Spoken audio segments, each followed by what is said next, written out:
Alright, time to give this new app that my buddy Earl told me about a try. So, this is going to be a little short video of me test fitting some exhaust. These that I have installed now are some Amazon specials that were under $100. This side clears beautifully.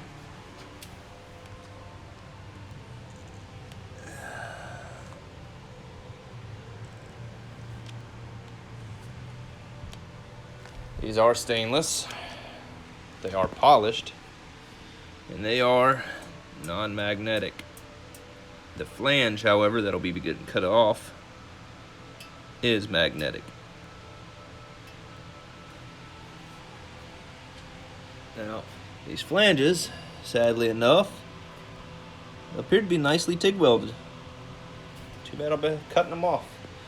So this passenger side does hit on the oil filter. Let's see if I can get you an angle. Flange touches. Red chip.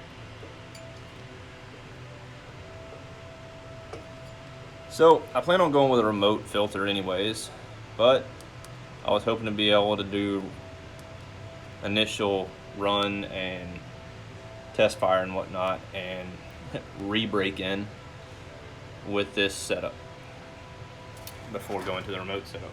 But it doesn't look like that's going to be an option. So unless the V-band welding makes it where that clears, I'll be going to a remote setup earlier than I thought. So these other headers, and so the flange is 3/8 on these, and the tubes I don't think are 16 gauge. I think they're thinner, like 17 or 18 gauge. They feel fairly light and thin. These are JBA headers. These were $400 roughly. Yeah, JBA Performance. These were not pretty TIG welded. They are all MIG'd. They are 3/8 flange as well. They're not polished. The ports appear to be maybe a little bit larger, but they're all MIG'd, so they have MIG spatter all inside of these that I'll have to clean out before I actually mount them up, because I don't want that shit blowing into a turbo if any of those spatters happen to come loose. There, if anyone wants the part number, that's it. Now these are magnetic stainless. I don't remember what the stainless number is that's magnetic versus not. It's like 309 or 409, something like that. Don't recall. Somebody will probably know, might post in the comments, whatever.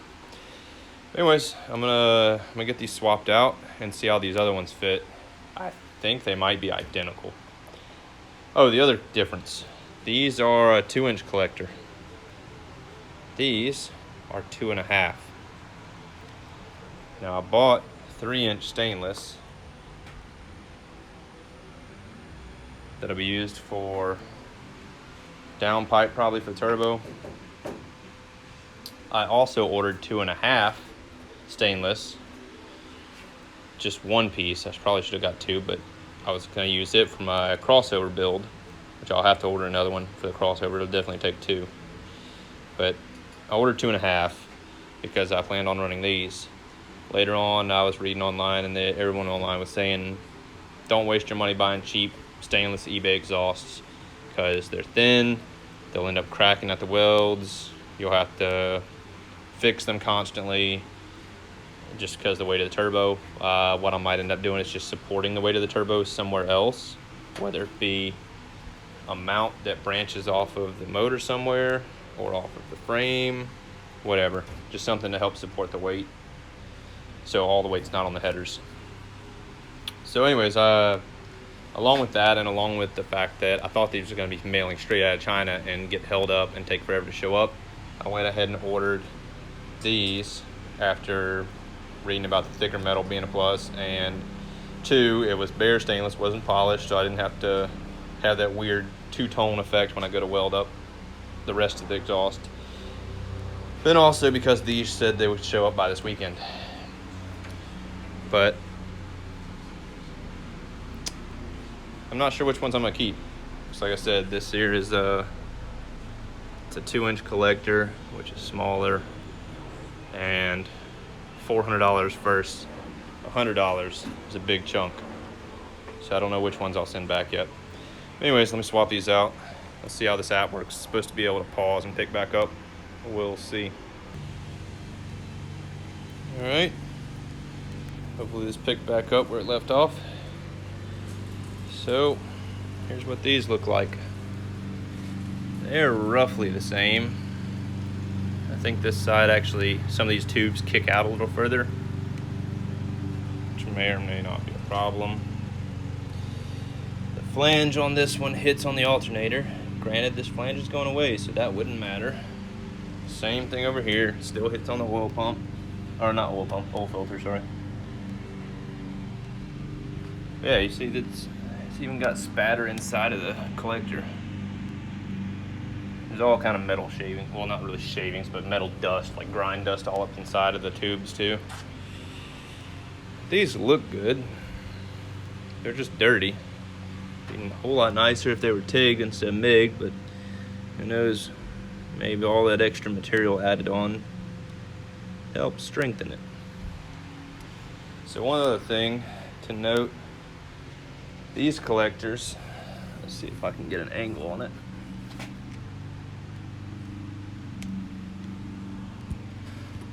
These have a cone inside. I don't know if you can see that, but these have cones welded into the collector where they merge, like a little pyramid looking thing.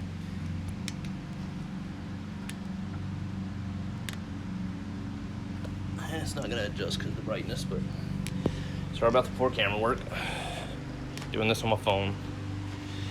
These, just a flat plate.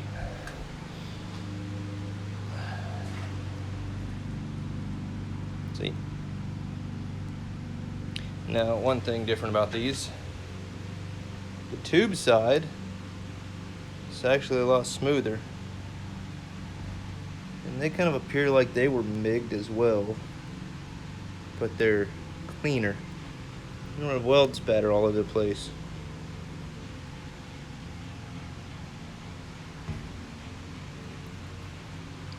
The other thing is these have some extra weld material, probably mainly were tacks, but on the back side, whereas these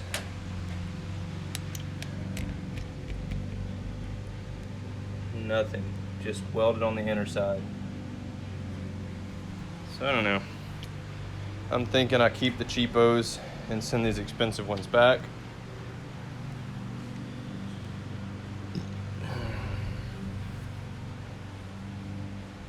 Use the money for else other things. Same thing.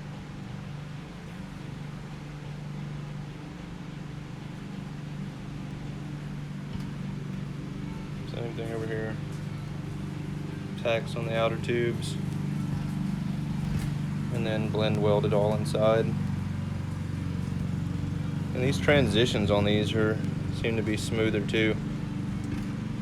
I don't know, for under $100 headers, these little cheapo stainless ones seem to be pretty decent. The only thing I'm worried about is, yeah, see, this is MIG'd. That doesn't really look it right there too much, but that stuff does. These flanges are nicely done though.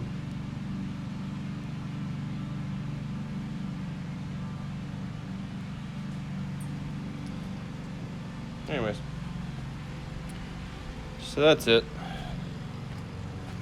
These did come with actual instructions. Not that you would need them really, but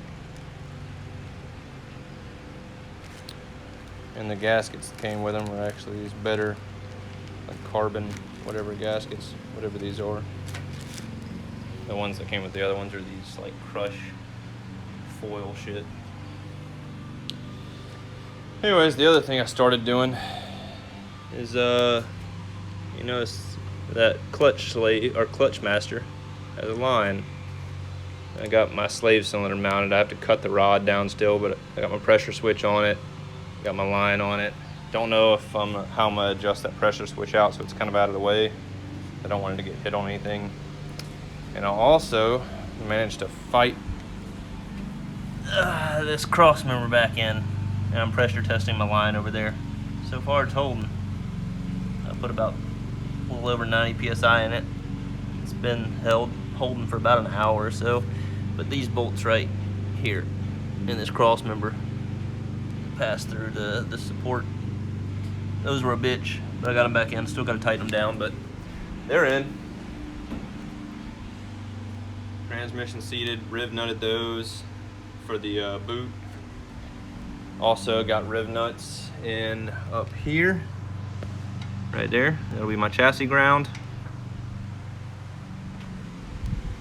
And I got my wiring partially ran. I got my heater wire, and then this is the Hyperspark power wire. I've got to run these two for the Holley Sniper still. I got this one ran the other day for the second fan. And I got to start hooking up relay. I wire my fuel pump still. Wire in my sender.